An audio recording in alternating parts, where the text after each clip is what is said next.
Hello बच्चों, let's see the question. In the given figure, the bisector of angle ABC and BCA intersect each other at point O. If angle BOC is 100, find the value of angle A. First of all, let's say the key concept.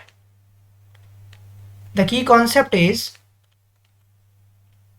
sum of angles of triangle is equal to 180 degree. So अब जैसे इस question में कह रहा है कि angle A B C का एक बाइसेक्टर है, एक एंगल ए सी बी का बाइसेक्टर पॉइंट ओ पे मैच कर रहा है या मीट कर रहा है.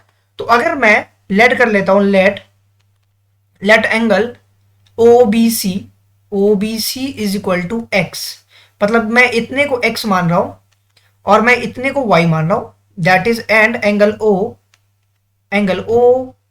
सी बी को मैंने वाई मान लिया और मेरे पास O ऑलरेडी मेंशन है, दैट इज 100 डिग्री. तो मैं इस ट्राइंगल की प्रॉपर्टी लगाऊंगा इस ट्राइंगल OBC में, and angle O is our 100 degree. तो let say in triangle BOC एक X हो गया, दूसरा Y हो गया, तीसरा 100 हो गया. इन तीनों का समेशन मेरा 180 के बराबर होगा. देयरफॉर मैं लिख कह सकता हूं X प्लस वाई की जो वैल्यू आ रही है बेसिकली मेरे पास, वो कितनी आ रही, 80 डिग्री आ रही है. This is my first equation. अब हमें क्या पता है, बाइसेक्टर अगर है कोई, तो जो टोटल एंगल अगर x था, तो अगर बाइसेक्ट कर दोगे तो x/2 बन जाएगा. तो अगर ये x है, इसका मतलब पूरा एंगल ये जो होगा ये मेरा 2x होगा. That is what here angle ABC is equal to 2x होगा एंड एंगल ACB जो होगा वो भी मेरा 2y होगा, बिकॉज क्योंकि वो एंगल बाइसेक्टर होने की वजह से वो डबल हो जाता है.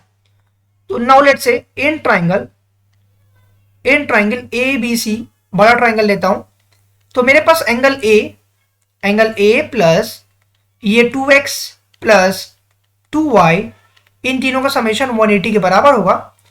अगर मैं यहां से 2 कॉमन ले लूं तो angle A plus twice of x plus y is equal to 180 degree हो जाएगा.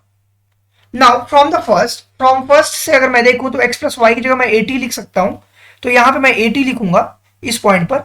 That is what angle A plus 80 into 2 160 हो जाएगा, इज इक्वल टू 180 डिग्री. इसको मैंने कहां से लिखा, फ्रॉम फर्स्ट. तो अब देयरफॉर आप लिख सकते हो क्या, एंगल A की जो वैल्यू हो गई 180 माइनस 160 दैट इज 20 डिग्री. यही मेरा रिक्वायर्ड आंसर होगा. That is angle A is equal to 20 degree. I hope this is clear to you all. Thank you very much for watching this video.